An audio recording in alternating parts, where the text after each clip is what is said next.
Bueno, buenas tardes a todos, a todas, bueno, en especial a las compañeras de tantos años de amistad y de militancia, me alegra mucho que estén acá. Bueno, hoy lo tengo que presentar, lo presenté un montón de veces, pasa que ahora sumamos libros y sumamos algunos carguitos, entonces te tengo que presentar distinto. Bueno, Gustavo, su carrera como productor, redactor, locutor y conductor, periodista, transitó por Radio Splendid, Ciudad, Rivadavia, Del Plata, la M750 junto a Víctor Hugo Morales, a Fernando Borroni, a Cintia, también Cintia García. Después es el administrador de una radio online, ¿la tenés todavía? Sí. Sí, que se llama, les digo por si a alguno le gusta, La, que es un homenaje a la obra de Spinetta, así que el que le guste puede sintonizar La. Es el creador también de Funes el Memorioso, que no solo fue un importante programa de radio, sino que se llevó también al teatro. Bueno, en algún momento por ahí lo voy a ir a ver. Es historiador, es escritor, por eso trajimos unos cuantos libros acá. Néstor Kirchner, No les tengo miedo, su último trabajo, Malvinas 1982, Culpables, Tribuna sin pueblo, Recuerdos del peronismo, Prontuario, que es el que no trajiste, que es un librazo, que se los recomiendo. Y bueno, actualmente está al frente de la subdirección de Radio Nacional con esta gestión. Así que bueno, para mí es una alegría que volverte a ver, Igual. Tiempo que no nos vemos. Una alegría que estén acá, que lo puedan escuchar, y hablar de medios de comunicación y ley de medios. Y les anticipo para el próximo miércoles 26, simplemente lo único que puedo decir, se va a hablar de justicia. Así que el que le interesa el tema de la justicia, el 26 vayan guardándose esa fecha. Así que los dejo con el señor Gustavo Campana.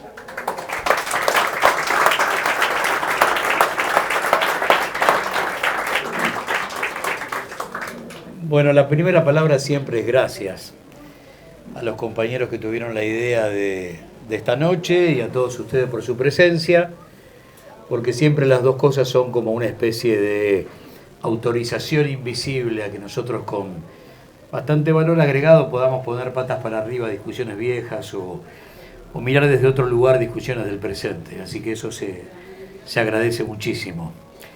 Después, más allá de que algunos ya nos han leído bastante o nos han escuchado mucho, siempre es bueno plantear desde qué lugar hablamos. Y hablamos absolutamente convencidos de que en el pasado están guardados todos los secretos del presente y el futuro. Que los títulos de mañana tienen un kilómetro cero muy lejano. Y que lo que nosotros tenemos que hacer es contar toda la película, no su último fotograma. Es la única forma de poder entender el fenómeno histórico. Y después tener en cuenta que lo mejor que ha hecho la derecha en todas sus estaciones en la República Argentina, unitarios, conservadores, gorilas, liberales, neoliberales, y ando buscando una palabra para definir a los del presente con una alta dosis de fascismo, lo mejor que han hecho es deshistoriar, que es arrancarle páginas al libro de historia, y de esa manera lo que se genera es desclasar a millones de seres humanos que no saben de dónde vienen, que no se pueden referenciar en la fábrica donde laburaba el abuelo, en el taller donde laburaba el viejo, ni en su barrio, ni en su pueblo. Y de esa manera se van generando, como diría Bertolt Brecht, enormes manadas de analfabetos políticos, que él decía es el peor analfabeto. La cosa no pasa por saber leer o escribir. El peor analfabeto es el analfabeto político, que no sabe que a su paso va construyendo, decía él en la década del 30, los peores desastres de la sociedad. Decía el hambre, la guerra, la prostitución. En la Argentina se han construido, básicamente desde el 24 de marzo de 1976, frontera de este último gran capítulo de lo que hoy denominamos batalla cultural, y como mínimo 2 o 3 generaciones de analfabetos políticos. Por lo tanto, lo que tenemos es enfrente de casa o en la cola de la verdulería mucha víctima y también mucho protagonista de esta historia. Y hoy es 12 de octubre y una palabra, solamente una palabra, hablar de descubrimiento en lugar de conquista en los libros que fueron deformando a generaciones de argentinos y de latinoamericanos, es el poder real. Si yo hablo de conquista, hablo del primer gran genocidio que vivió la humanidad Se calcula cerca de 70 millones de seres humanos, 10 nada más, masacrados como esclavos en las minas de Potosí. Tenemos que hablar del robo de la lengua, que es vital si vamos a hablar de comunicación, del robo de la religión, de la forma de amar, de la forma de trabajar, de la forma de cultivar, y la tierra. Por lo tanto, mirá qué palabrita. Nos hemos mal acostumbrado en los últimos tiempos a algunos términos que suavizan demasiado lo áspero. Fake news, por ejemplo. Suena hasta simpático.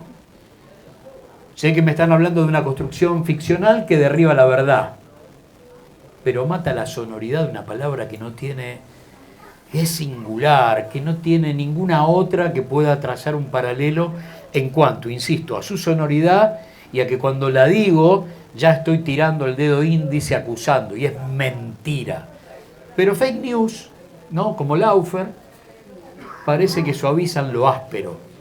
El que nomina, domina, es una vieja frase que hay que tener siempre muy presente. Bueno, nosotros tenemos que empezar a nominar con la palabra justa y en el tono justo más de alguna cosa en la República Argentina. Yo puse como frontera de lo que nos pasa en el presente el 24 de marzo de 1976.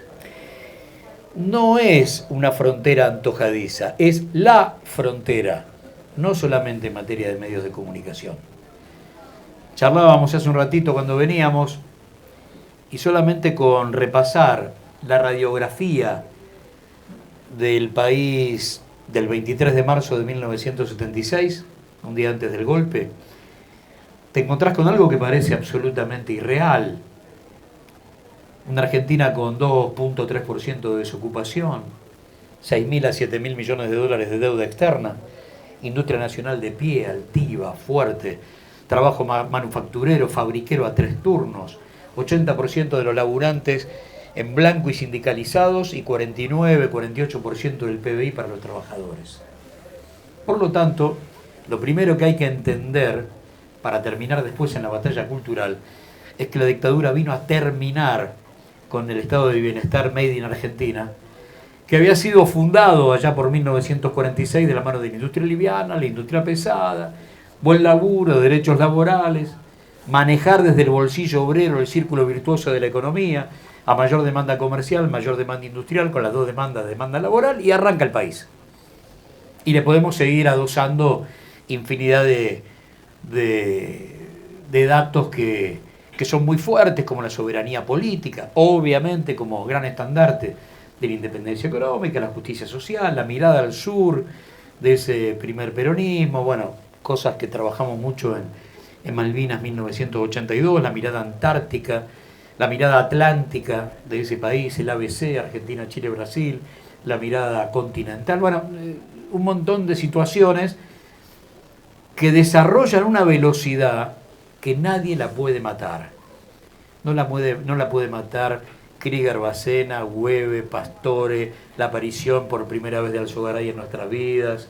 Tal es así que entre 1964 y 1974 se da el segundo proceso de crecimiento económico más grande de la República Argentina.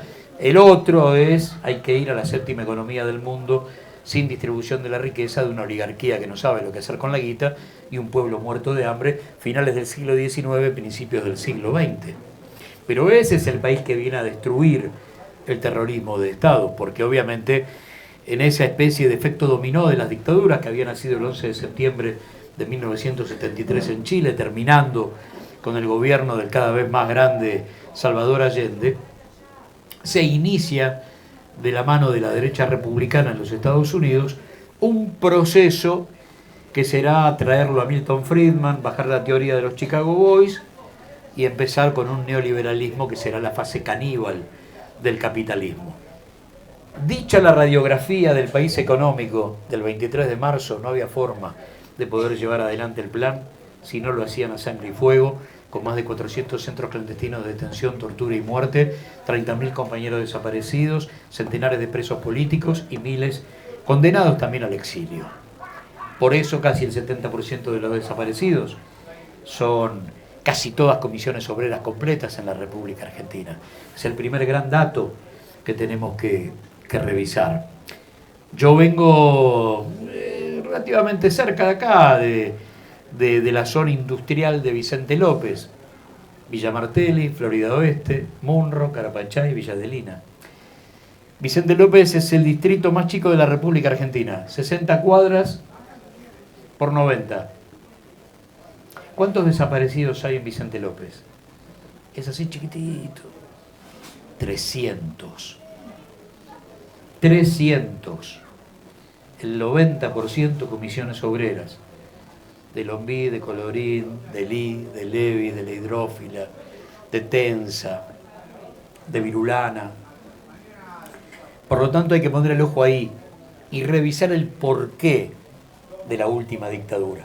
Es esencial para poder entender que hoy manejan los resortes del poder económico los nietos de aquello, ¿no? Como parte del poder real. Son los nietos de aquella historia. Entonces, esos tipos que eran los dueños de la vida y de la muerte necesitaron del manejo de la palabra, pero con un sesgo monopólico infinitamente parecido al de hoy, porque manejaban los 4 canales de aire, los únicos que existían, divididos 2 para el ejército, 1 para la Fuerza Aérea, el otro para la Marina. Tenían el 80% del dial radial y el 20% que había quedado de pie de la privada respondía al discurso único de la dictadura. Los 3 diarios de mayor distribución del país, comprados por la única fábrica capaz de fabricar papel de diario en la Argentina, en un momento donde la Argentina era el segundo importador de papel de diario del mundo. Mirá lo que te doy. Una fábrica para que vos tengas tu insumo madre al costo y se lo vendas a precio vil a la competencia para fundirla. Y ahí, Clarín, Nación, La Razón. Pero a su vez, tenían los semanarios de Editorial Atlántida, que trabajaban esencialmente para Videla y para Martínez de Hoz. Y entonces, uno para cada lugar de la sociedad, y gente para ti, Chacra, Villica en el gráfico, y lo que no tenían lo crearon, que era una revista de discusión política, y nació Somos. ¿Algo más? Sí, algo más. Generalmente lo que está mejor guardado, que es Berson Mastaller. Dicho esto, seguramente dije poco. Si digo la publicidad de la silla, digo bastante. Que era una corporación norteamericana que fueron los guionistas de Videla y de Martínez de Hoz, básicamente en esto de ponerle el pecho a la campaña anti-argentina, a esa verdad que venía desde el norte, y trabajaron desde la publicidad de la silla, pasando por toda la publicidad del Mundial 78, hasta Somos Derechos Humanos. Todo eso hizo Berson Mastaller. Por lo tanto, soy el dueño de la vida y de la muerte. Tengo más de 400 centros clandestinos de detención, tortura y muerte. Instauré en el país una palabra que a nivel planetario no tuvo traducción en ningún proceso judicial, que fue desaparecido. Fue tan grande el drama nuestro que la palabra desaparecido no tenía traducción, era desaparecido. Pero no podía gobernar, entre comillas, sin el papel, sin el monopolio televisivo, el monopolio radial y Berson Mastaller. Cuando llegan los 90 y el neoliberalismo desembarca por segunda vez en la República Argentina, no es casual que la primera privatización fue la de Canal 13, la de Telefe, la de Canal 11, la de Radio Belgrano y Radio Excelsior, que eran las 2 radios estatales que pasaron a ser privadas. Había que comenzar a trabajar desde allí un proceso de colonización cultural que nos hizo creer que había que vender en 1 año y medio lo que la Argentina, el Estado argentino había edificado en 150 años. Y que ya no tenía sentido. Neustadt te abría un tren por la mitad y decía, me dijeron que acá adentro estaba la soberanía, pero no la encuentro. Entonces, ¿para quién fue Canal 13 y para quién fue Telefe? para los mejores escuderos de la defensa del primer desembarco del neoliberalismo. El mejor alumno de papel prensa se quedó con Canal 13 y los Vigil, Atlántida, se quedaron con Telefe. No es casual. Ya habían demostrado que podían hacerlo. Que en cualquiera de las páginas de La Nación, de Clarín o La Razón, entre 1976 y 1983, la lees hoy y donde dice enfrentamiento, vos gritás fusilamiento. Ese fue el laburo que hicieron. Te convencieron que era fantástico la patria financiera por encima de la patria productiva. Te convencieron que la plata dulce no era un espejismo y que la convertibilidad era lo mejor que te pudo haber pasado. Fíjate el efecto, porque es muy importante, lo tenemos muy lejano. Pero la convertibilidad, que es ese espejismo que nos salió 180.000 millones de dólares de deuda externa, estalla 19 y 20 de diciembre de 2001. El problema es que el tipo que generó la traición no estaba en el outlet, no era el que hacía la liquidación. Y la historia lo termina casi como endulzando. Tal es así que en 2003 tuvimos que bancar que en la primera vuelta el dueño del desastre más grande, yo creo que todavía no dimensionado en la República Argentina a nivel económico, político y social, porque fue la antipolítica, fue la destrucción del movimiento obrero, miles de cosas al mismo tiempo, se escapó sin balance, se escapó sin juicio. Ya está, listo. Por lo tanto, nosotros tenemos que hacer ese balance y ese juicio. Es casi una obligación histórica, no solo por él, en todo sentido. Antes de seguir, me gustaría, para que terminen de entender de qué se trata el poder real en la comunicación. Y cuando digo comunicación, voy a la primera fake news de la historia argentina, que es la historia mitrista. A partir de ahí, bueno, es la construcción de un país ficcional. Están vacíos de contenido político los héroes. No se sabe por qué San Martín cruza los Andes. Parece que el tipo le gustaban los deportes extremos y cosas por el estilo. Pero la gesta geopolítica más grande de la Argentina, todo el continente latinoamericano, no se explica. No se explica políticamente por qué, vuelvo a la palabrita del arranque, mira, la conquista. ¿Por qué este continente parió libertadores y no conquistadores? Que es un dato así chiquitito, parece un juego de palabras. Pero bien vale la pena sentarnos a analizar de qué se trata todo eso. El porqué de la patria grande, el Congreso de Panamá, Monteagudo, Bolívar. Che, ¿qué pasó con eso? ¿Y la historia mitrista dónde está? Bueno, no podía ser negro el primer presidente o el dueño del sillón. A Rivadavia se lo conocía en la colonia como el doctor Chocolate. Era hijo de una esclava, era mulato. Negro, negro, negro. Pero da la sensación que es el primero de la familia Jackson, ¿no? Tendría que ser algo de Michael S., porque hoy está blanco, está pálido.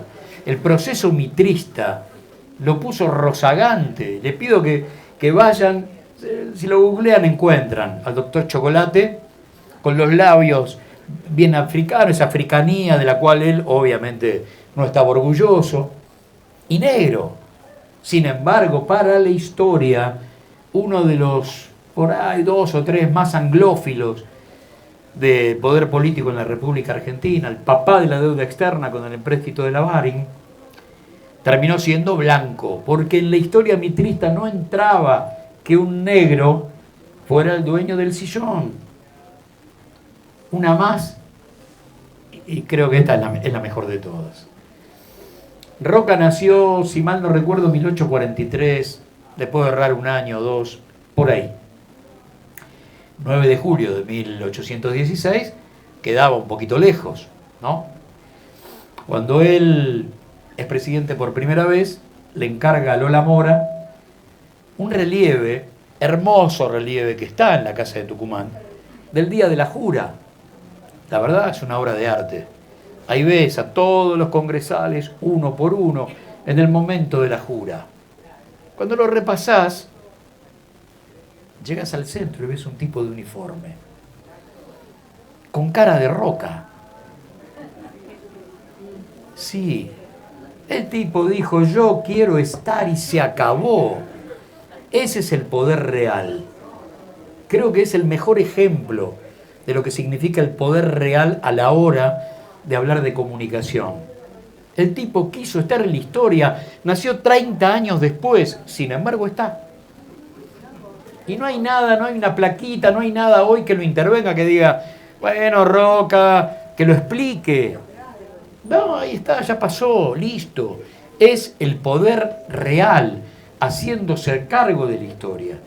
Por eso es que si algo necesitamos en nuestra vida, en el aula, es la aparición del revisionismo. Pero la aparición del revisionismo como un eje que no venga a bajar la persiana de la discusión, que la venga a ensanchar, que alimente el pensamiento crítico. Bueno, vamos a discutirlo, dale, vamos. ¿Qué hicimos en la guerra de la Triple Alianza? ¿Por qué? ¿Por qué tuvimos que ser súbditos invisibles de Inglaterra y junto con otros dos países matar a un país que, claro, se había animado a tener locomotora propia, máquina de vapor propia, telares propios, industria manufacturera propia? Todo eso hay que terminar de entender. Y no hablo de Mitre porque sí.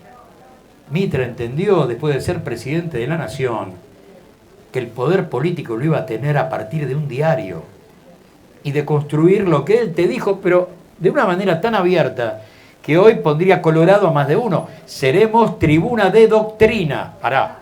Y entonces, en la historia del periodismo argentino, mundial, es la palabra objetividad. ¿Por qué? Porque no existe. Todos somos subjetivos. Listo, ya está. Pero lo que no podemos eludir es lo que llamaba Walsh la moral de la verdad. La honestidad profesional, paradita y de pie. Esto será una botella de agua siempre. Sus propiedades estarán en manos de mi análisis. Pero esto jamás será otra cosa que no sea una botella de agua. La moral de la verdad se milita. Son frases de Walsh y no son frases porque sí. Walsh tiene un mano a mano con la verdad, de esos que son un viaje de ida, con hay un fusilado que vive. Pero hasta ese momento es un tipo, un escritor de novelas policiales, jugador de ajedrez, que sale a festejar el golpe del 55. Pero esa frase me da la sensación de que hay algo que me estoy perdiendo, que hay una historia que estoy consumiendo que no es la real. Y a partir de ese momento hablará de la moral de la verdad y la verdad se milita. Juan Gelman agregó algo fundamental, que es que cuando nos metemos a recordar un hecho histórico, chocan de frente a la velocidad de dos locomotoras la memoria de la verdad y la verdad de la memoria. No son lo mismo. Por supuesto que no son lo mismo. Una es lo que yo creo que sucedió, lo viví, estuve, pero pasó mucho tiempo, la cosa está, no sé, está nublada. Y la otra es la reconstrucción del documento. Entre las dos cosas, entre las sensaciones y el documento, aparece la historia. Bayer, el enorme Osvaldo Bayer, cuando rescata del pasado que había cerrado, pero bajo 7 llaves, los fusilamientos de 1921 en la Patagonia, lo hace a través de dos elementos que son claves, más allá de su actitud profesional, militante.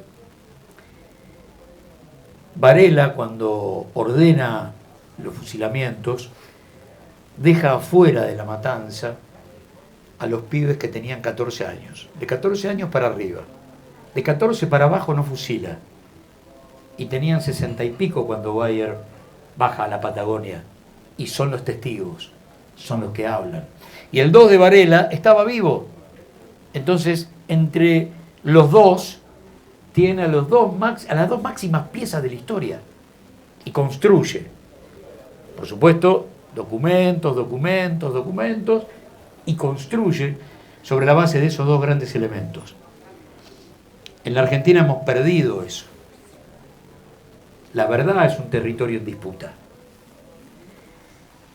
todo lo que conté al lado de lo que nos pasa a partir de datos claves de finales de los 80, principios de los 90, son los que van construyendo que algunos medios que cada tanto coqueteaban con el poder real para sacarle unos mangos, hoy son parte del poder real. Y tienen tantos huevos en tantas canastas que no importa de lo que hablen, siempre hablan en defensa propia. Siempre. Entonces, arman fórmulas presidenciales, generan el fin de la convertibilidad. Todo eso es el Grupo Clarín. Ahora, dicho así, suena demasiado simplista. 300 canales de cable, 70 radios, 80 diarios, y ya ahí se empieza a complicar el asunto. Cuando vos tenés el 90% de la palabra, porque a los medios de comunicación le sumás telefonía e internet, y ya no está en peligro el sistema comunicacional, ni el periodismo, lo que está en peligro es el sistema democrático. Si hay una sola palabra y el resto camina por la banquina, ya está. Lo que está en peligro es el sistema democrático. Puede sonar muy, pero les aseguro que es así. Vayamos al Lawfare, 2015-2019. Primero la condena mediática, después todo lo demás, ¿eh? Primero la condena mediática. Aníbal será la morsa hasta el día que se muera, ¿eh? Y es el autor intelectual del triple crimen de Rodríguez hasta el día que se muera. Ya está. Máximo y Nilda tendrán todavía una cuenta millonaria en dólares en un paraíso fiscal y Kicillof seguirá cobrando $400.000 de YPF. Ya está. Ya está. Y Cristina mató un fiscal, obviamente. Ya está. La condena mediática abre las puertas del proceso judicial y no al revés. Se dieron vuelta a ejes que hasta no hace tanto eran: yo cuento lo que el juez investiga, lo que los fiscales investigan, lo que me dice la causa, pero no sentencio. Los medios de comunicación en la República Argentina son una sentencia para la eternidad. Y después vendrá lo que vendrá a nivel judicial, que te va a traer un rato largo, muchos dolores de cabeza, va a multiplicar la escena de vos esposado o en cana. A ver, el proceso terminó con 31 presos políticos de norte a sur y de este a oeste de la República Argentina, no es que hubo acusaciones nomás. Pero la condena mediática es la que arranca el partido. Cuando yo hablé de Máximo y Nilda, todo nace en la revista Veja de Brasil, que es, podría ser la hermanita, pero la hermanita rica de noticias, ¿no? Entonces la revista Veja, a ver, lo que tiene hoy el proceso comunicacional es que lo que les estoy diciendo, ustedes llegan a casa, lo googlean y aparece. La revista Veja publica que en una noche de amor desenfrenado entre Chávez y Nilda Garré, un ser anónimo que inicia la denuncia escucha: chica, vos vas a depositar $60 millones y arranca la causa. Eso fue así, aunque parezca mentira, y tiene la revista Veja en la tapa de Dilma y Lula un día antes de ir a votar en la victoria de Dilma en la segunda, ahí contando los porotos, que los tipos tienen un negociado con Petrobras infernal. Ese proceso termina, no por esa causa, pero sí con un tipo, con un juez que dice: no tengo pruebas, pero tengo convicciones, y lo pone a Lula 1 año y medio en cana. Todos los medios de comunicación, todo, absolutamente todo. Yo no estoy tan de acuerdo con que, es medio una metáfora lo que voy a decir, que perdimos la batalla cultural. Hoy mi vieja sabe quién es Manieto. Algo hemos ganado. Manieto era una discusión de su mundo entre 4 compañeros en una redacción. ¿Alcanza? No. Pero nadie dijo que iba a ser fácil ni la victoria corta. Esto es muy largo. Muy largo. Tal es así que a partir de que la ley de medios es evaluada por la Corte satisfactoriamente en aquel amicus curiae con esa actuación impresionante de Graciana Peñafort. Aparecen 3 jueces civiles, 1 comercial y 2 civiles, de provincia, para congelarla 5 años. Y una de las primeras medidas de Macri será matar sus primeros 10 artículos. No pueden convivir con la pluralidad, no pueden convivir con el disenso. No se puede marcar una repregunta en cualquier nota mano a mano que no sea la de un amigo que te tira centros. Imagínate, si hoy, no te digo 50-50, 70-30, pero sería un paraíso. Hoy es 90-10 y es muy complejo, sobre todo porque hackean continuamente a aquellos que forman parte de ese 10%, en lo personal o en lo profesional. No es fácil. Los que encabezan esa historia tienen nombre, apellido, uno por su trayectoria, más que nada en radio. Yo camino por la calle, me subo al bondi. Es muy difícil pararse con Víctor Hugo en la esquina de su casa, ¿eh? Muy difícil, por no decir imposible. Muy, muy, muy difícil, se los aseguro como experiencia personal que tenemos cada tanto. Y ya a esta altura del partido el hombre lo ha tomado como una gran batalla personal y sabemos que es su motor, pero no es vida. Para un tipo que se ha jugado y hasta desde una honestidad profesional y personal enorme, de haber despertado tarde de muchas cosas, hacerse cargo y decirlo de frente. Bueno, pero hay unos cuantos Víctor Hugos que los compañeros de 678. Hoy, bueno, pero hemos conocido cualquier cantidad de historia de la vida cotidiana de esos compañeros y compañeras entre 2015 y 2019. Mamita, que no te da ganas de salir a la calle.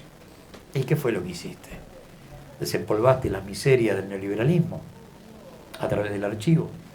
Ir a buscar en el pasado todos los secretos del presente y el futuro. Ir al kilómetro cero de cada una de estas historias.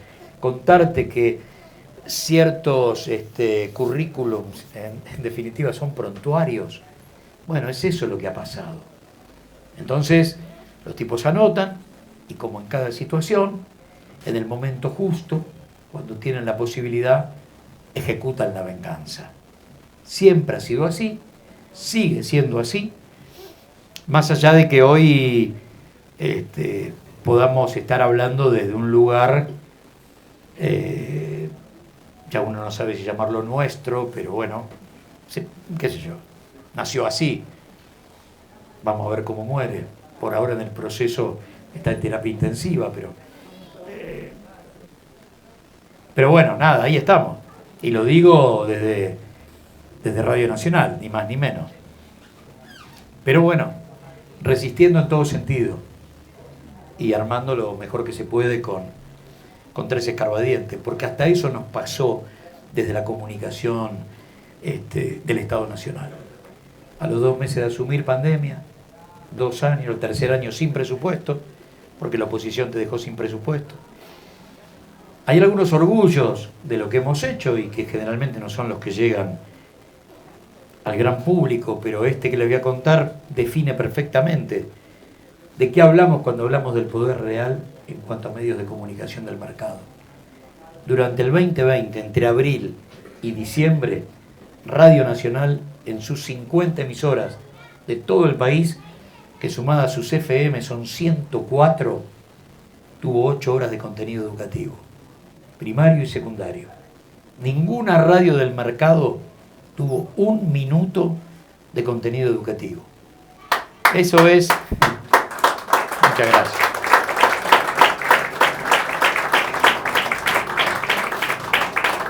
¿Es el único rol? No. No, claro que no. Y menos en Capital y Gran Buenos Aires. Fuimos fundamentales en Gregores, en toda la Patagonia cordillerana. Y acá, en Capital y Gran Buenos Aires, hubiera sido muy importante la asistencia de cualquiera, de Mitre, de Continental, de la Red, de la 750, ninguna, todas se corrieron, todas, hasta las que uno dice, pero ahí hay compañeros, nah, fueron radios del mercado y siguieron jugando su juego, como si no pasara nada. Ni hablar de condiciones laborales, de condiciones de sanitización de los estudios, de cuánta información se ocultó sobre compañeros contagiados, porque el mercado te ponía la pistola en la cabeza y había que ir a laburar en la condición que sea. Todo eso sucedió en canales y en radios en todo el país. Y creo que el caso más complejo es el de Pereira, de Cadena 3, ¿no? Pereira, el que tuvo ese duelo tan fuerte con Alberto en la campaña, y el que cuando empezó la cuarentena dijo, esta cuarentena ni a Pinochet se le ocurre, lamentablemente murió por COVID contagiado por su hija. Pero su muerte, perfectamente enterrada por los medios en todo el país. 24 horas se habló de Pereira, Mario Pereira, se acabó. Era el principal vocero a través de Cadena 3 de la anticuarentena y después de la antivacuna, y murió contagiado. Ahora, ese dato, enterrado, duró 24 horas en los medios de comunicación, nada más. Me estoy acordando, mientras hablo, de cuando Sebrelli, ¿se acuerdan cuando Sebrelli es llevado por TN para hablar del gueto de la villa en Avellaneda? Bueno, esto es como el gueto de Varsovia. Bien.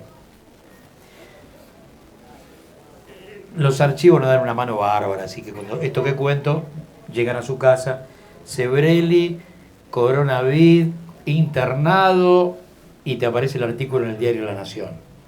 Sebrelli estuvo internado después de eso por coronavirus. Y le hacen dos preguntas claves a un amigo, un escritor, que no recuerdo ahora su nombre, que está con él, sale, y La Nación le hace un reportaje, le pregunta cómo está, y le dice, está aprovechando estos días para hacer su próximo libro. Estaba internado por coronavirus el tipo, jugándosela entre la vida y la muerte, pero el título de La Nación que toma esa frase es, está armando su próximo libro. Entonces le preguntan a ese escritor si Sebrelli estaba en su casa, si solamente salió esa noche para ir a TN, ¿a dónde se contagió? Y el tipo dice, en la doméstica, la única que entraba y salía de casa. Le pregunta, ¿qué le molesta de la internación? Dos cosas. La comida que no le gusta y que las enfermeras no lo conocen. Esa nota destila un odio de clase, pero en nada, en 10 líneas. Bueno, eso han sido siempre. El problema era que no eran prensa hegemónica. El problema era que no tenían canales, que no tenían radios. Y otro dato que es fundamental.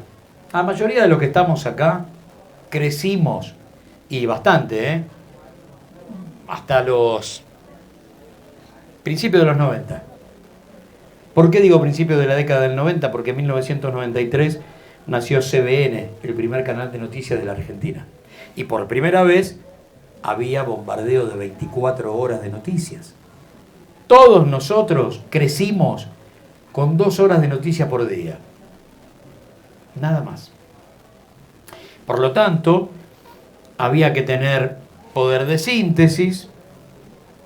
Prácticamente no tenían policiales. Recuerden que en ese momento el rey de los policiales era Héctor Ricardo García, a través de las páginas de Crónica, y yo entonces retuerzo Crónica y sale sangre. No tenían prácticamente policiales los noticieros televisivos, y eran 2 horas por día. Como mucho, si había un cierre televisivo a la noche, media horita más, 2 horas y media. Así crecimos. Hoy son 24 horas por más de un canal de noticias. Y cada canal de noticias fue creado por el poder, no fue creado por el periodismo, salvo alguna excepción, Héctor Ricardo García y Crónica. Pero el primer canal de noticias, CBN, es el porqué de Aeropuertos 2000. Es de Ornequian. Cuando él vende Cablevisión en $700 millones a TCI, empieza la construcción de este emporio que a nivel continental es Aeropuertos 2000. Pero él constituyó un canal de noticias de 24 horas para negociar 24 horas por 24, los 365 días del año con el poder real. Eso fue lo que hizo. Y detrás vinieron todos los demás. Vino TN, vino Red de Noticias, que era el de Telefe, que murió poquito tiempo después, y todos los que hemos conocido. Y cada tanto te aparece uno nuevo. IP es uno de los últimos, ponele, ¿no? El Grupo Octubre. Bueno, canal de noticias. ¿Para qué? Y para ser parte, para terciar, negociando o gritando desde adentro del poder real. Pero, sin dudas, no me quiero olvidar de algo. Cuando dije media hora de noticias a la noche, voy a despertar en muchos de ustedes un dato por ahí dormido. Yo recuerdo que cuando era chico, se decía en la mesa familiar, en el barrio, en la cola de la verdulería, que había un noticiero muy pulcro, muy prolijo, que había que ver todas las noches. No era otra cosa que el Reporter Eso, el del viejo Canal 11. Bien. ¿Alguna vez pensaron ustedes cómo una de las principales multinacionales petroleras del mundo, la Standard Oil, Rockefeller, generaban la última agenda periodística del día en todo el país y vos lo veías como algo inocente, inofensivo? Había Reporter Eso en Brasil, en Colombia, en Venezuela, en Chile, en la Argentina. Era un plan cóndor mediático, hecho por los Rockefeller, tipos que de alguna u otra manera siempre han terciado en la vida económica y política de la Argentina. ¿Cuándo sale el Reporter Eso? Un mes antes de que asuma Ilia. ¿Qué había prometido Ilia? Terminar los contratos petroleros de Frondizi, donde las multinacionales extranjeras extraían sin pagar impuestos y el lomo lo ponía YPF. ¡Qué casualidad! Bueno, es tiempo de ir terminando con esas lecturas simplistas, inocentes y muy infantiles de lo que nos ha pasado. El manejo de la construcción del sentido siempre estuvo presente. En el aula, salvo que apareciera alguna maestra o algún maestro o algún profe, compañero o compañera, que ponga patas para arriba la historia, que intente generar una ventana por donde abrir una discusión, y los medios de comunicación, que siempre fueron parte del poder real, siempre.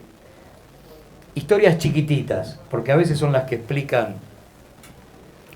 Si hablamos del periodista deportivo más agudo, no de menor concesión, jamás una concesión y un tipo a seguir, un tipo a leer, es Dante Panzeri. Por lo menos para nosotros hay que seguirlo. A un hombre de una honestidad intelectual a prueba de balas, gorila como pocos, pero una honestidad intelectual a prueba de balas. A principios de la década del 60 llega a ser director del Gráfico, revista de los Vigil, por lo tanto siempre de derecha. Se va del Gráfico cuando en un River Boca de la década del 60, Vigil, Constancio, le pide armar un recuadro con opiniones del partido y entre ellas la de Álvaro Elsogaray. Y el tipo dice, no, hasta acá llega mi periodismo. Buenas tardes y hasta luego. Y deja posiblemente el trono más importante del periodismo deportivo en ese momento, la dirección del Gráfico. Bueno, hay que mirarlos a esos tipos, son importantes, son medulares en cuanto a su honestidad intelectual. van generando algo que a esta altura del partido, después de algunos apellidos que ni siquiera tenemos que hacer, están libres de culpa y cargo en cuanto a no tener precio. Y lamentablemente son demasiados los asesinos a sueldo que hoy tiene la derecha en los principales medios de comunicación. La mayoría de ellos construidos en otro lugar, ¿eh? Las cosas que dice Majul de los Macri, los dueños de la Argentina. La nata en el mapa de medios, solo del mapa de medios, puedo ir más atrás, solo del mapa de medios, diciendo lo que la concentración mediática genera en vos. Sueñan por vos, ríen por vos, compran por vos, votan por vos. ¿A dónde está?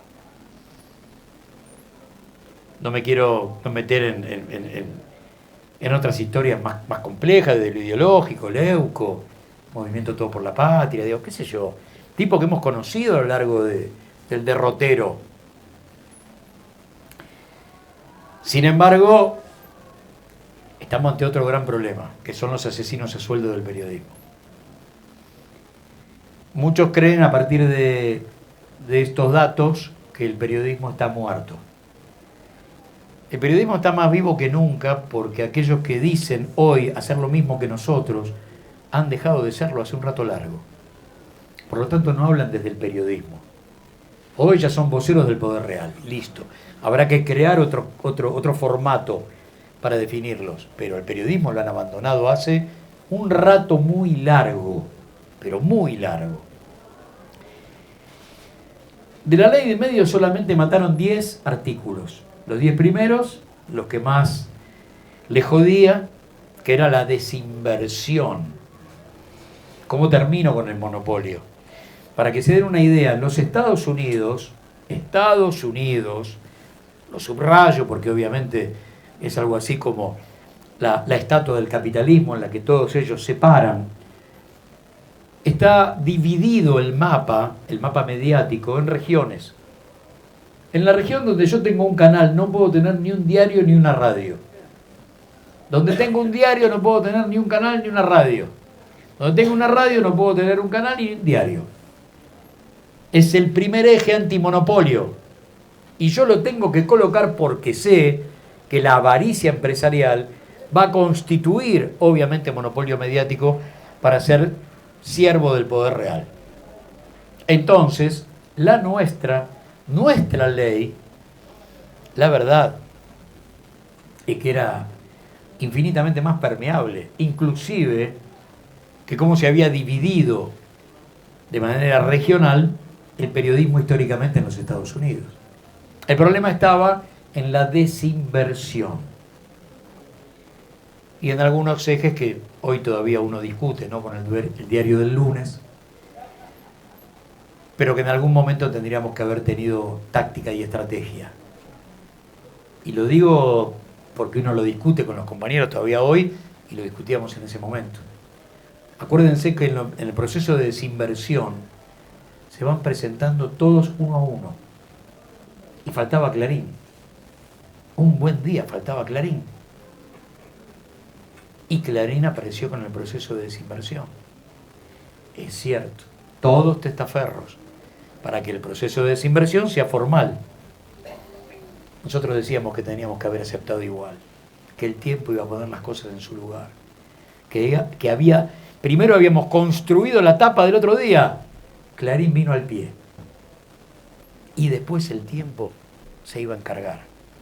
Hoy, qué sé yo, no tenemos nada. Y tenemos un presidente que no cree mucho en la ley de medios. No creía antes, tampoco cree ahora. Por lo tanto, ¿qué nos queda?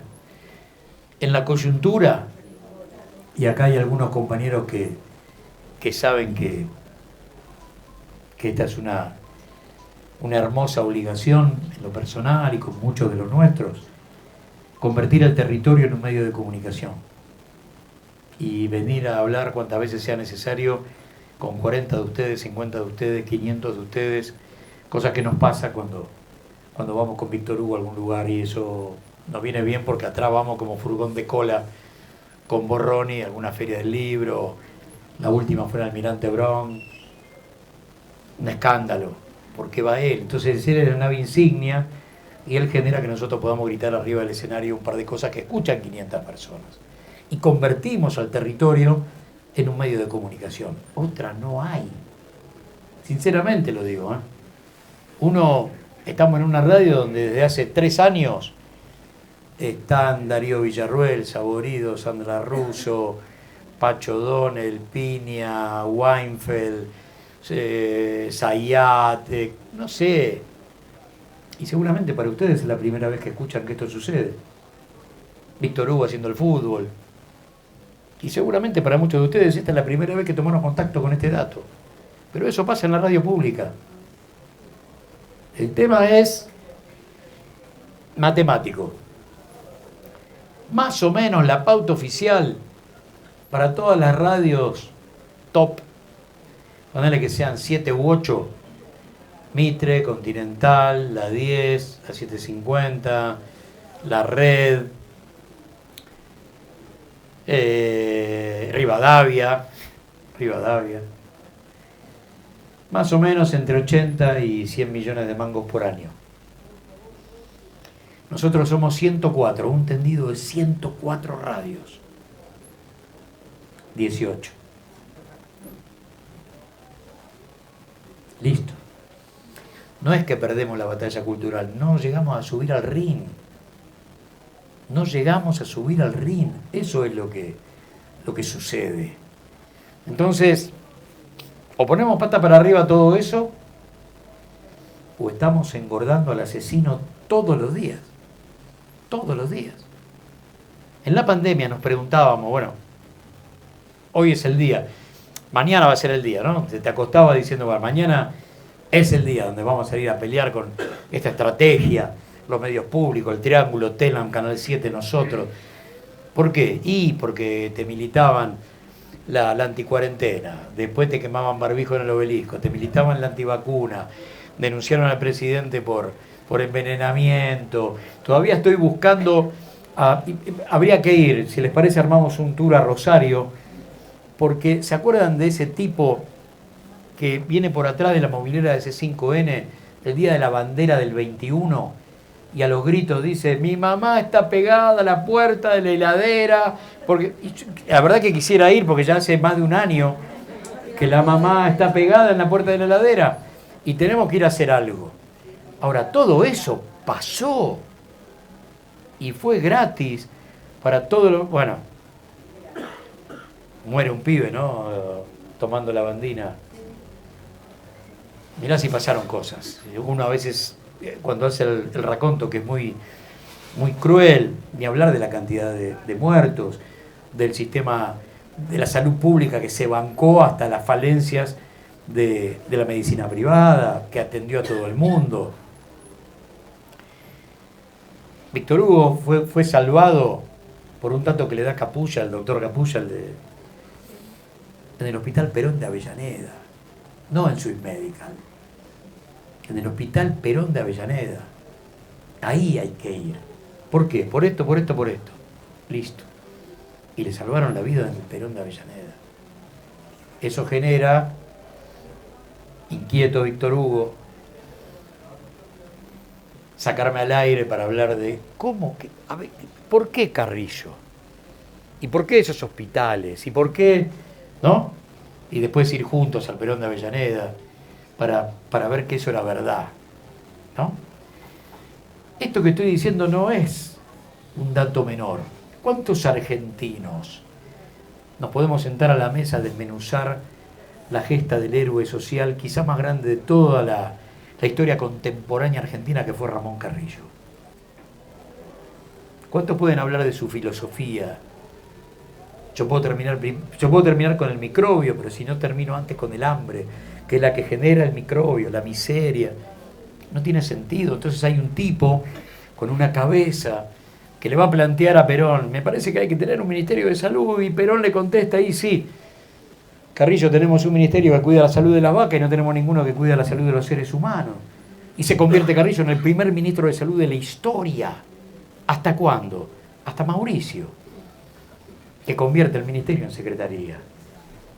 Digo, esa línea de tiempo que nos llevó 5 segundos de radio, es la que hay que armar cada vez que se pueda. Cada vez que se pueda. Entonces, más allá de estar hablando de la banquina, más allá de estar hablando, estar haciéndolo hoy así en un sótano, parece que estamos en la clandestinidad más absoluta, ¿no? Pero ¿no les da esa sensación en la cola de la verdulería? Que hablamos con gente que vive en un país que no es el mío. Hablemos de ese modelo. Hablemos del modelo. Porque vos me estás defendiendo al que mató 44.000 pymes, al que regresó con la patria financiera, al que trajo al fondo de otra vez, al que reunió entre el fondo y la deuda con la banca privada 100.000 millones de dólares de deuda nueva. Digo, porque estamos hablando de ese tipo, ¿eh? A vos no te da por volver a ese país de industria nacional, fabriquero, de trabajo a 3 turnos. Cuesta. Borraron del tío las huellas que llevaba en su propia piel. Mirá lo que hicieron. Ahora no tanto, ya no discuto tanto con mi vieja. Que discutimos cosas como llegar a casa y agarrar el control remoto y cambiar, así, directamente. Al principio era una discusión. Que es una dictadura. Sí. ¿Y por qué? Porque esos tipos te hacen dudar de las boludeces que dice tu propio hijo. ¡Pará! ¡No es joda! Siempre cuento como anécdota, y es muy linda, muy rica. No sabíamos, la mañana de cadena nacional de Cristina, en la que se anunció la reestatización de YPF, lo que iba a pasar. No sabíamos.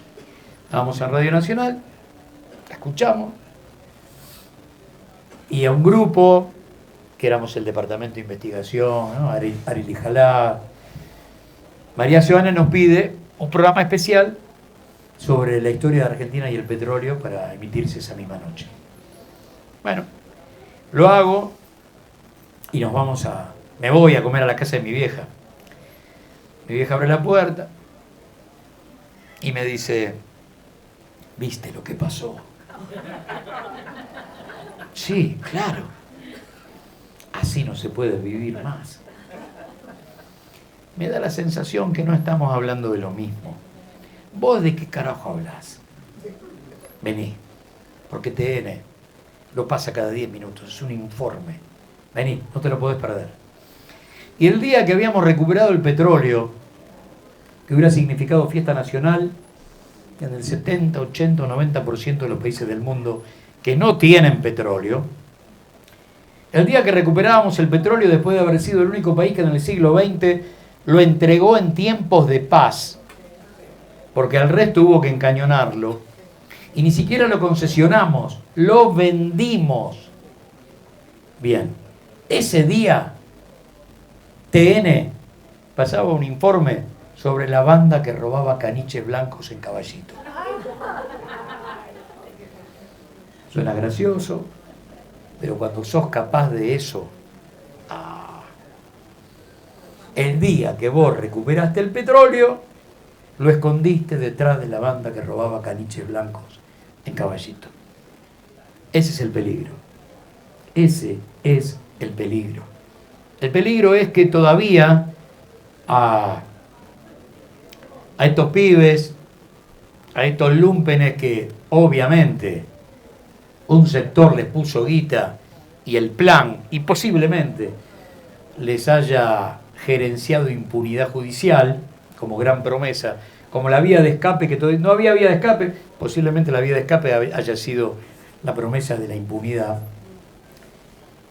pero que esos pibes todavía, por el poder real, el poder político, los medios de comunicación y el poder judicial no hayan sido definidos como terroristas y los mapuches sí, es la construcción de sentido. Esa es la construcción de sentido. La RAM, vayan a ese momento. Santiago Maldonado. Conferencia de prensa de Patricia Bullrich. Tienen armas para partir por el medio árboles de cuajo. Están bancados por capitales venezolanos, iraníes y capitales ingleses. Y cuando mostró las armas eran cuatro serruchos oxidados, 3 facones viejos, pero la gente decía que había un movimiento terrorista capaz de partir en dos la República Argentina. Esa es la construcción de sentido. A ver, el monumento a todo lo que estoy diciendo es: hay un pueblo donde todos son iguales a Santiago Maldonado. Nota de Clarín. Hay un pueblo de Entre Ríos donde el tipo va contando y no lo podés creer, vas, todos son todos iguales, lo vimos por acá, y claro, sí, el que atiende en el supermercado, el que te carga NAP, son todos iguales a Santiago Maldonado. Tenés que escribir eso. Tenés que ser cadete del poder real de una manera. Ese día vos dejaste de ser periodista. Ya está, se acabó, no más. Entonces, en esta pelea desigual, compleja, ellos nos, aunque les parezca mentira, porque en esto, nuestro mundo es así chiquitito, yo llevo 40 años, para 41 en noviembre de periodista, nos conocemos todos, inclusive los que nunca hemos tomado un café. Somos enemigos honorables, pero sin duda, mientras ellos, a esos tipos que matan por unos pesos, salvo las estrellitas, la verdad, los pisotean todo el tiempo. Saben lo que son. Nosotros somos enemigos honorables, que decimos lo mismo hace 41 años, que exponemos lo poquitito que tenemos en esta pelea por el modelo de país, frente al proyecto de Colonia. Ahí, periodísticamente, yo les pido una vuelta de tuerca a eso que se dice siempre de que en la Argentina hay dos modelos de país. No, en la Argentina nunca hubo dos modelos de país. En la Argentina posiblemente nunca haya dos modelos de país.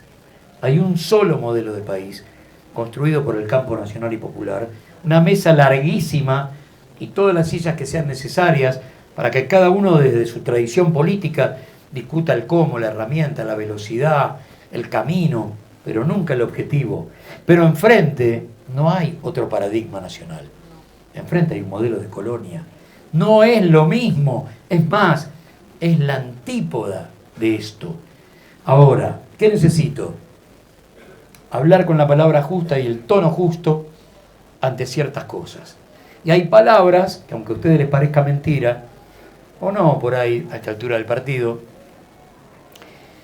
son muy incorrectas en lo político y periodísticamente ni te cuento. Para periodísticamente decir enemigo, antes tuviste que presentar 2 garantías propietarias, ¿no? Ahora, claro que sé que no todo aquel que no piensa como yo, todo aquel que no piensa como yo no es mi enemigo. Pero después de 212 años de historia, creer que la soberanía, la independencia, los derechos laborales, la distribución de la riqueza, no tienen enemigos, la democracia no tiene enemigos, es un infantilismo que no me puedo permitir, bajo ningún punto de vista. Veníamos charlando en el viaje y recién, en la antesala de este encuentro, que será sanador cuando yo los escuche a ustedes en un ratito, y ahí intercambiemos, no preguntas, charlemos. Todos nos vamos mejor de estas charlas con un dato, un nombre, una cifra, algo que andaba dando vueltas y no sabíamos.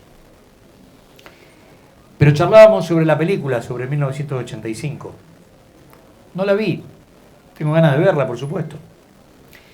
Sé que es muy complejo. Ya toda mi familia me dijo, no la vamos a ir a ver al cine para que nos taladres mientras empezás a decir, no fue esa hora, no fue ese día, no fue... que es lo que sucede generalmente. Porque tenemos como de formación profesional la rigurosidad histórica. Si eso fue, no le podés cerrar. Bien, pero bueno, ya está, listo. Y menos si es intencionado. Si hay una búsqueda de que algunas cosas no se vean como fueron. Pero bueno, no importa. ¿Qué es lo importante? La instalación de ese perfume de época, que nos da la posibilidad de hablar del terrorismo de Estado, de hablar de su porqué, de su porqué. Fíjense que en ese 85 y en ese juicio se juzgaba el terrorismo de Estado, las violaciones a los derechos humanos, pero no el golpe. No se juzgó el delito de sedición, pero se juzgaban las violaciones a los derechos humanos. Y encima las últimas 2 juntas fueron absueltas. Pero no importa, no importa. El juicio es mayúsculo. Y como charlábamos recién con los compañeros, tengo ganas de verla porque cada vez que hay algún aniversario redondo del juicio, esas cosas que proyectan en la radio, en la tele, en la gráfica, alguna cosita, un suplemento o lo que sea, los héroes son los integrantes de la Cámara Federal o los fiscales. Los héroes fueron los testigos. Más de 200 hombres y mujeres que contaron con sus torturadores de uniforme en el cuartel y con Videla 1,5 metros en su espalda, contaron y dijeron todo lo que había que decir. Y volvían a su casa solitos. Por lo tanto, la majestuosidad del hecho estuvo en más de 200 personas que hablaron. ¿Y qué dijeron? Trajeron el documento histórico, lo pusieron arriba de la mesa para que se entere mi vieja y mi tío. Eso fue lo que hicieron. Entonces, cerrábamos la charla con los compañeros diciendo, otro país hubiéramos tenido si ese juicio se hubiera transmitido todos los días en vivo y en directo.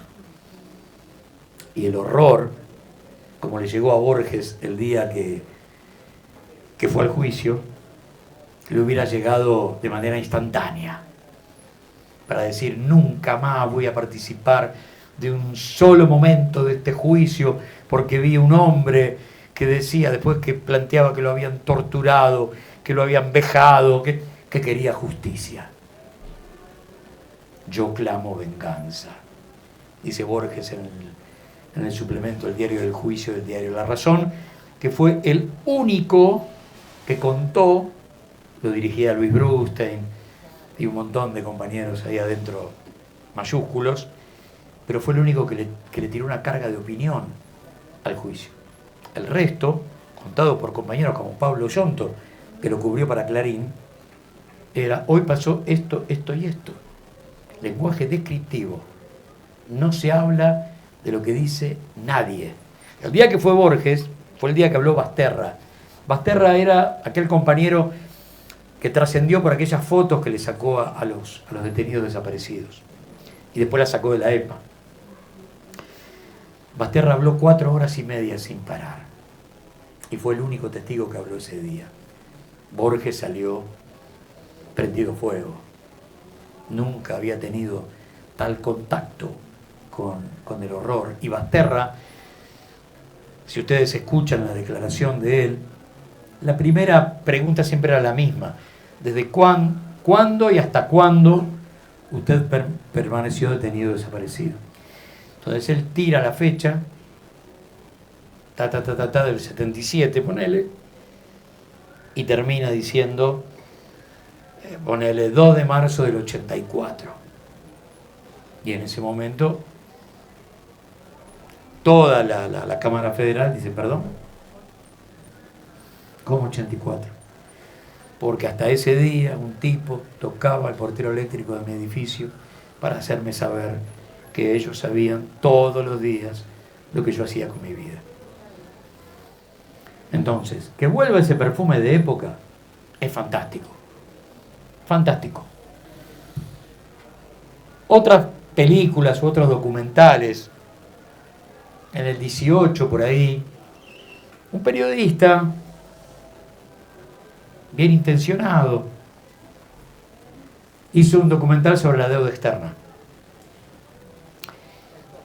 y se centró en el tema Macri y básicamente el regreso del Fondo Monetario Internacional. Entonces Víctor Hugo me dice, tengo un link para que vean la película y mañana la charlamos. A mí me pareció fantástica. Bueno, dale. Al otro día, Y una película hecha por un periodista, que además es economista, hablando del regreso del fondo, comenzando la película diciendo: nos habíamos olvidado del Fondo Monetario Internacional. ¡No! Néstor, 2005, primero reestructuración de la deuda con quita del 70%, después anuncio del pago al fondo con 9.500 millones de dólares de reserva y después no al ALCA. ¿Qué me había olvidado del fondo? No fue un hecho amnésico, fue una decisión política tomada en tándem con Brasil, que le paga al fondo en el mismo momento. Es una conversación Néstor Luna perfecta para que Brasil y la Argentina... Eso es periodismo.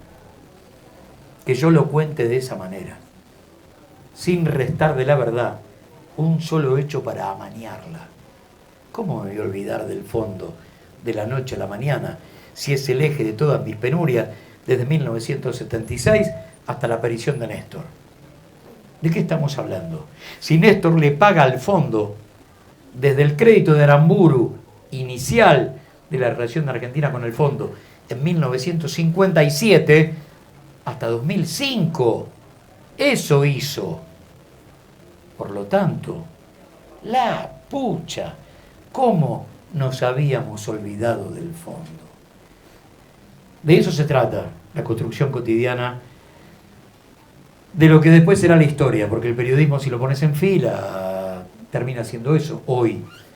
En realidad desde hace un tiempo bastante largo, siglo XX en adelante.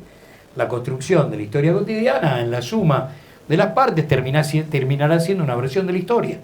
Bueno, muy bien, los medios en ese sentido han ganado un lugar y de alguna manera a nivel contemporáneo, del siglo XX en adelante, le pegan un codazo a los historiadores. El rol que queda para el historiador es la discusión con el medio, es el revisionismo histórico, es el perfume de Hernández Arrey, del Pepe Rosa, del Colorado Ramos, de Eduardo Luis Duhalde, de Ortega Peña, es eso.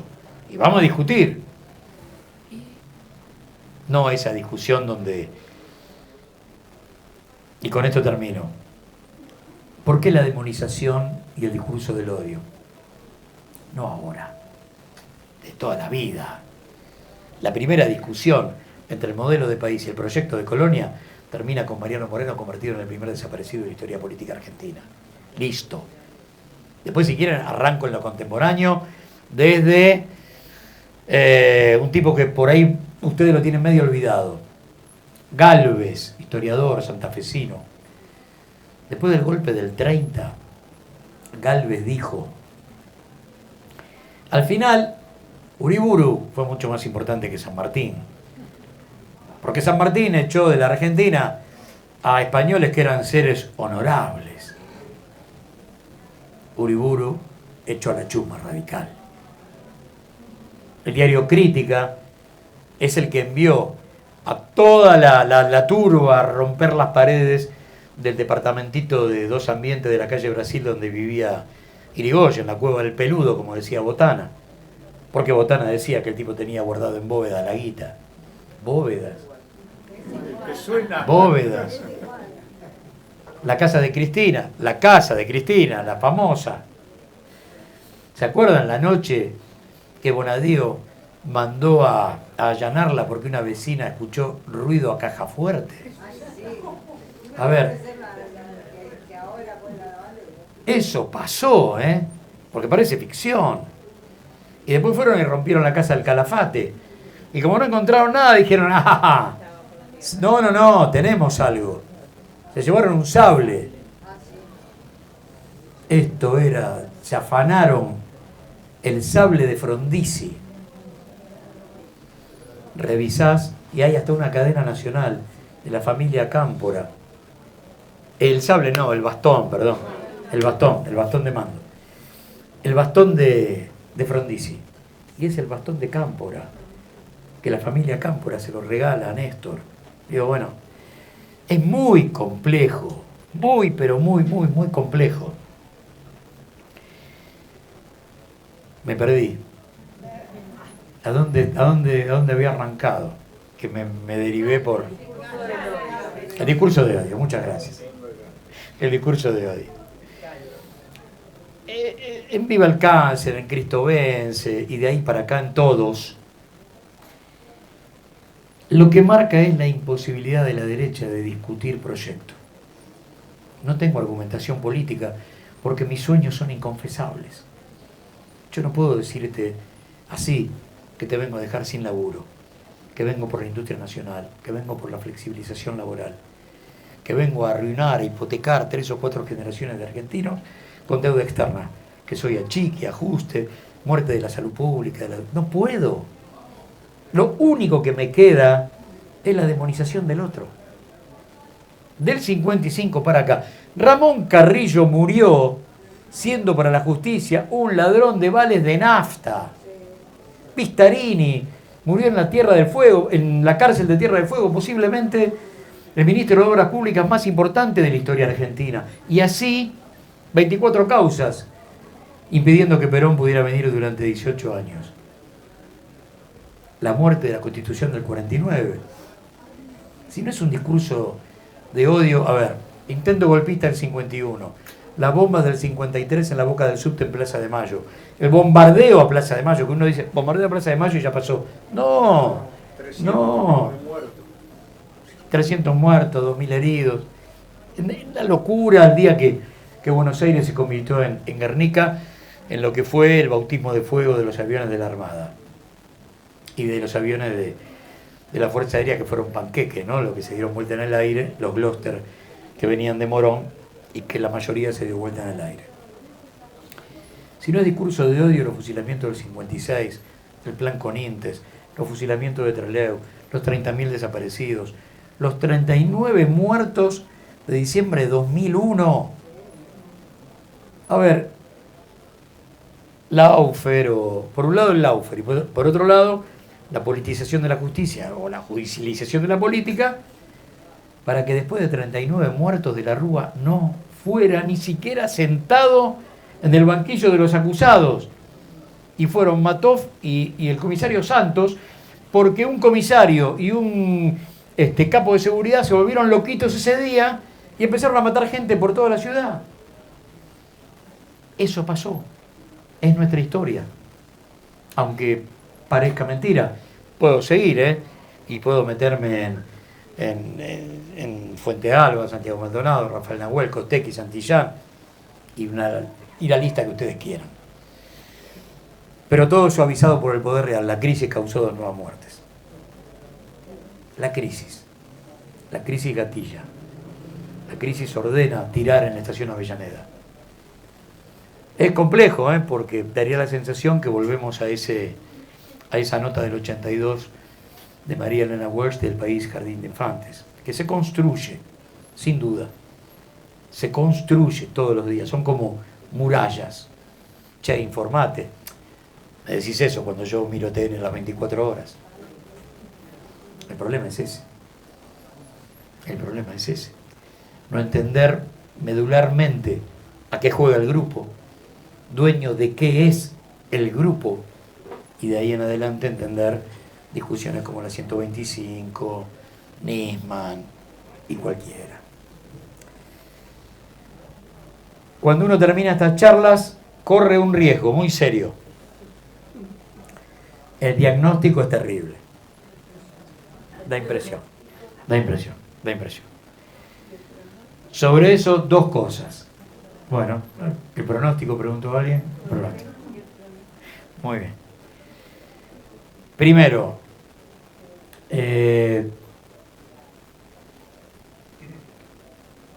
lo que habría que plantear es que el diagnóstico es pésimo y no somos pesimistas. No tenemos la culpa si la realidad es pésima. La planteamos, pero no como pesimistas, como realistas. Es el diagnóstico. No te puedo mentir. Sí te puedo decir que los tiempos políticos en la Argentina son imprevisibles. Si yo el 16 de octubre del 45 te decía, me parece que mañana cambia todo para siempre, que van a venir miles de tipos que me dicen, no, si la huelga está para el 18, no van a venir mañana. Y a partir de ahí un aluvión de derechos laborales, y a partir de ese momento soberanía política, independencia económica, justicia social, gasoductos, oleoductos, represas hidroeléctricas, sueño de energía nuclear, independencia económica, vamos a pagar, vamos a dejar en cero la deuda y a convertir a nuestros acreedores en deudores. Vos me decís que estoy loco. Y está bien. Y sí. Si el 24 de mayo de 2003 yo te digo, pero viajemos ese día, ¿quién es Néstor? ¿El 22% de los votos? Bien. Y yo te digo, me parece que va a venir un tipo que va a matar las leyes de perdón, va a terminar con 25 años de impunidad, va a regresar memoria, verdad y justicia, van a regresar los juicios, más de 500 milicos van a ir en cana, y Videla va a morir en el inodoro del baño de su celda. ¿Vos creés que yo estoy loco? Totalmente loco. ¿Puedo sumar en la historia política y económica de la Argentina? Cualquier cantidad de datos que tienen que ver con ese país imprevisible. Vayan a cualquier argentino, 1911, 12, 13, 14, 15, a decirle que en el 16 iba a haber voto universal y secreto y el pueblo iba a entrar por primera vez a la Casa de Gobierno. Y que ese perfume de época, a través del radicalismo irigoyenista, aún a pesar de Alvear, iba a crear la primera petrolera estatal del mundo. Les cuento qué pasó, Claro que pasó. Y pasaron muchas otras cosas, sin duda. Yo suelo decir, y me encanta repetirlo cada vez que tenemos la posibilidad de estar juntos, que uno labura mucho la historia, la prueba, la historiografía, el documento, la reconstrucción de época. Pero hay momentos de la historia argentina en las que llego hasta la puerta. No paso el umbral. Porque la verdad es como que, sí, me imagino, pero no puedo sentir lo que sintió ese compañero el primer día que volvió a su casa de la fábrica laburando 8 horas por primera vez. Ni 9, ni 10, ni 11, ni 12. Sabiendo que mañana son 8, la semana que viene son 8, el año que viene son 8. No lo sé. Nací con el derecho adquirido. Yo no sé qué sintió ese compañero llegando por primera vez a su casa y diciéndole a la patrona vieja, esto se llama aguinaldo. No lo sé. Nací con el derecho adquirido. No sé qué sintió ese compañero, la patrona y los pibes, metiendo por primera vez las patas en el mar con un carnecito sindical. No lo sé. No lo sé. Por lo tanto, pasaron muchas cosas. Y como dice en tiempo presente la Yoli de Lanús,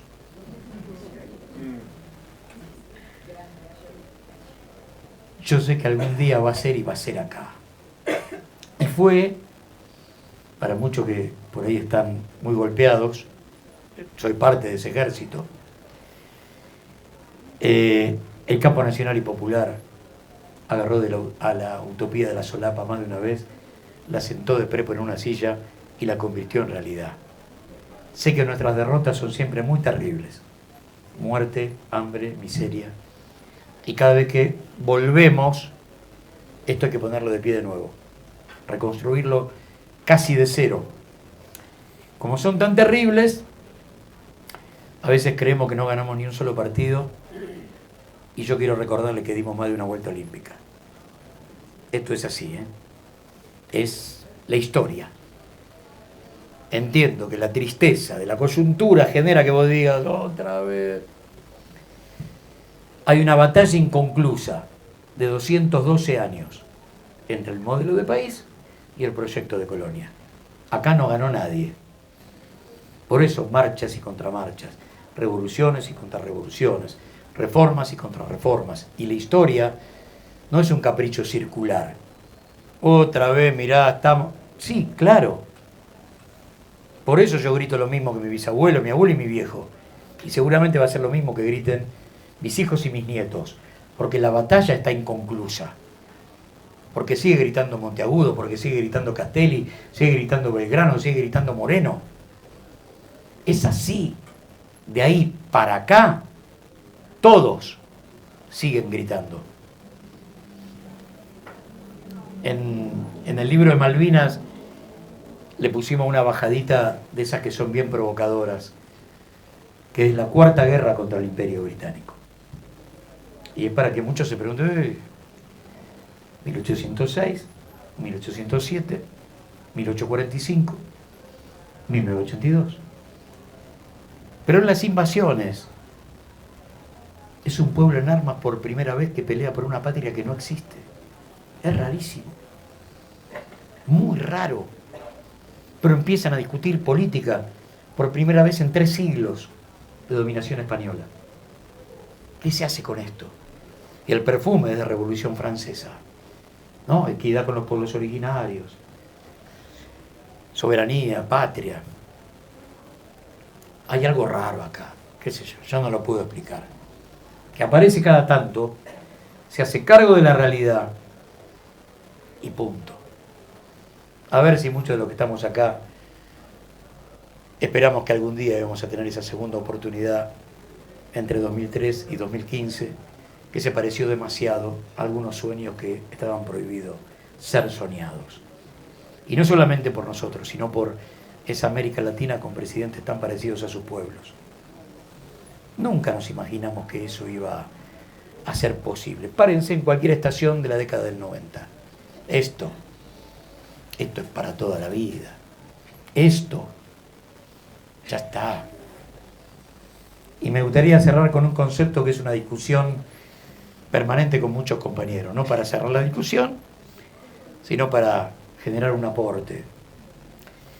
A veces confundimos que el éxito, ¿no? Es, yo quiero tal cosa, voy y lo tengo.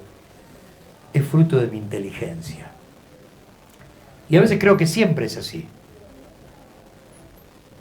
Estamos confrontando contra una manga de brutos, ignorantes y brutales, como pocas veces se ha visto en la historia política argentina.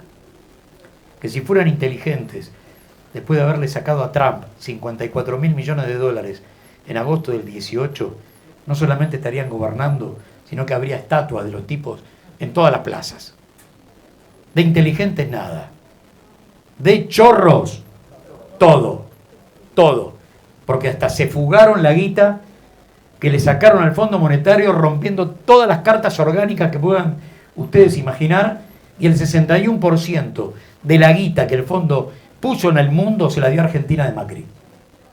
En el préstamo más grande de toda su historia. Y ya que estamos en lo de la película que nos lleva a Alfonsín, los milicos le dejaron a la democracia 45.000 millones de dólares de deuda, que es, al no tomar los 10.000 de la última entrega de Alberto, es la cifra que tomó Macri del fondo. ¿Sí? Es el 100% de la guita que los milicos le dejan a la democracia para tenerla del cogote durante toda la década del 80. Bien. En términos de moneda constante, 45.000 millones de dólares es lo que le salió a Estados Unidos el plan Marshall para reconstruir toda Europa después de la Segunda Guerra Mundial. Y 45.000 millones de dólares, dijo la OMS, en el 2020, eran los que hacían falta en el mundo para ponerlo de pie en la pospandemia. Y el poder real la fugó enterita. Bueno, eso es periodismo. Lo otro es joda. Es una fiesta de cumpleaños. Lo otro es, venga, siéntese por acá, y como yo soy tu cabecera para que desembarques y digas lo que se te cante. Bueno, esto es complejo, lleva tiempo.